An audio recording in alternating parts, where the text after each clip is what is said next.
Bonsoir à tous et à tous et bienvenue dans Fait du jour de ce 12 juin 2017 sur Iwachu Web TV. Une galerie située au centre-ville de Bujumbura appelée chez Ndaizamba a été victime d'un incendie samedi dernier.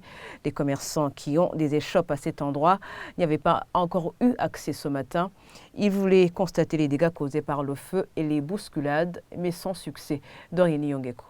Les commerçants de la galerie appelée Ndaizamba se sont rassemblés devant celle-ci dans la matinée de ce lundi. Ils étaient venus faire le constat des dégâts causés par l'incendie samedi dernier. Jusqu'à midi, ces commerçants ne savaient pas encore le bilan de leurs pertes.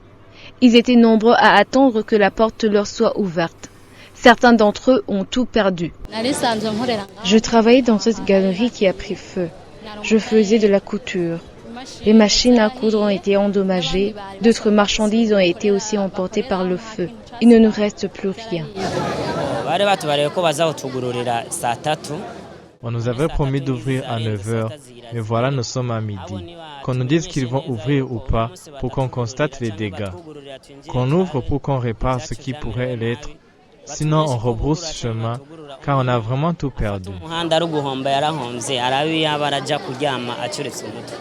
Suite à l'alerte incendie, la galerie Le Parisien, qui est juste à côté de celle endommagée par le feu, a aussi subi des dégâts matériels. Personne ne pouvait y entrer car les travaux de nettoyage étaient en cours. Et selon l'unité de police de la protection civile, plus de 40 échoppes sont parties en fumée.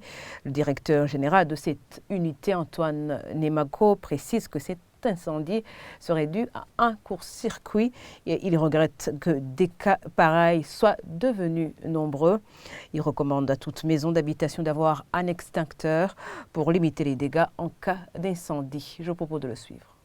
Cet incendie s'est produit vers 14h30 et l'origine serait en court-circuit d'après la déclaration des gens qui étaient dans les environs d'où est parti les flammes.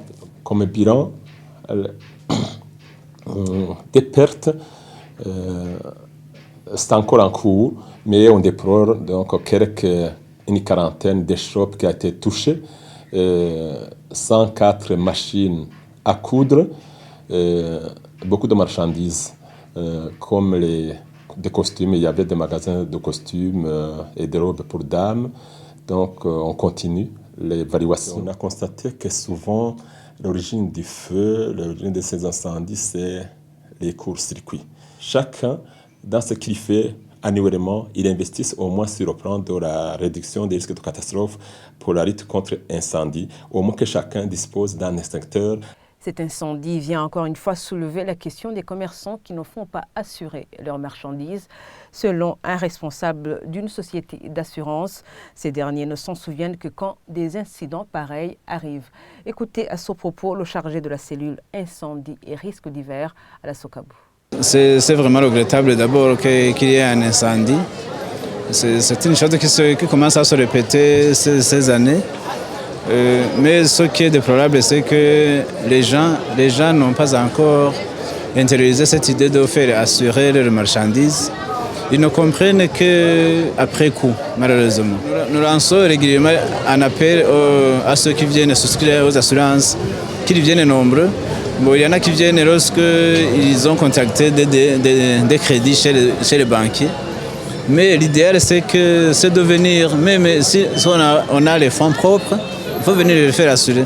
Parce que si cela devient qu'il y a un sinistre, c'est là où on voit que l'assurance est très importante pour les hommes d'affaires qui veulent faire les affaires au Burundi. Et tous ces propos ont été recueillis par Dorine Yongeko. Et voilà, c'est ici que nous clôturons ce Fait du jour. Merci de l'avoir suivi.